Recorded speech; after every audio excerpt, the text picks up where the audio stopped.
நேற்று நடைபெற்ற பஞ்சாப் அணிக்கு எதிரான ஆட்டத்தில் 3 விக்கெட்டுகள் வித்தியாசத்தில் வெற்றி பெற்றிருக்கு ராஜஸ்தான் அணி.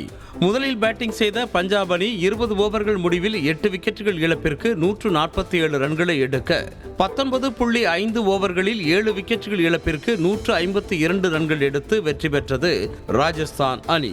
இதன் மூலம் ராஜஸ்தான் அணி 5 வெற்றிகளோடு 10 புள்ளிகளை பெற்று புள்ளிப்பட்டியலில் முதலிடத்தில் உள்ளது. அதேபோல பஞ்சாப் அணி சொந்த மண்ணில் தொடர்ந்து 2 போட்டிகளில் தோல்வியடைந்து 8வது இடத்தில் உள்ளது. இந்த போட்டியில் பஞ்சாப் அணியின் முன்வரிசை வீரர்கள் பெரிய ஸ்கோர் எதுவும் அடிக்காமல் சொற்ப ரன்களில் அவுட் ஆகி சொதப்பிய நிலையில் பின்னால் வந்த அசுதோஷ் சர்மா 3 சிக்ஸ் 1 பவுண்டரி என 16 பந்துகளில் 31 ரன்களை விளாசினார். 130 ரன்களை மட்டுமே பஞ்சாப் அணி எட்டும் என எதிர்பார்க்கப்பட்ட நிலையில் அசுதோஷ் சர்மாவின் ஆட்டம் அணியின் ஸ்கோரை 147ஆக உயர்த்தியது. தொடர்ந்து 3 போட்டிகளில் அசுதோஷ் சர்மா கடைசி ஓவர்களில் பினிஷராக சிறப்பான செயல்பாட்டை வெளிப்படுத்தியிருக்கிறார்.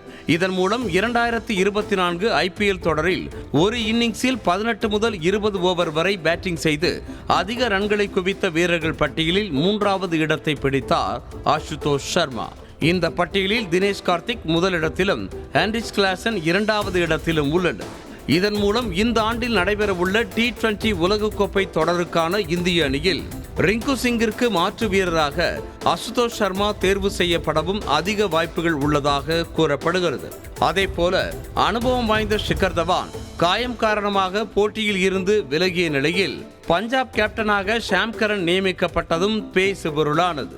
இந்த தோல்வி குறித்து பஞ்சாப் அணி கேப்டன் ஷாம் கரன் பேசும்போது, நாங்கள் பேட்டிங்கில் சிறப்பாக தொடங்கவும் இல்லை, சிறப்பாக முடிக்கவும் இல்லை.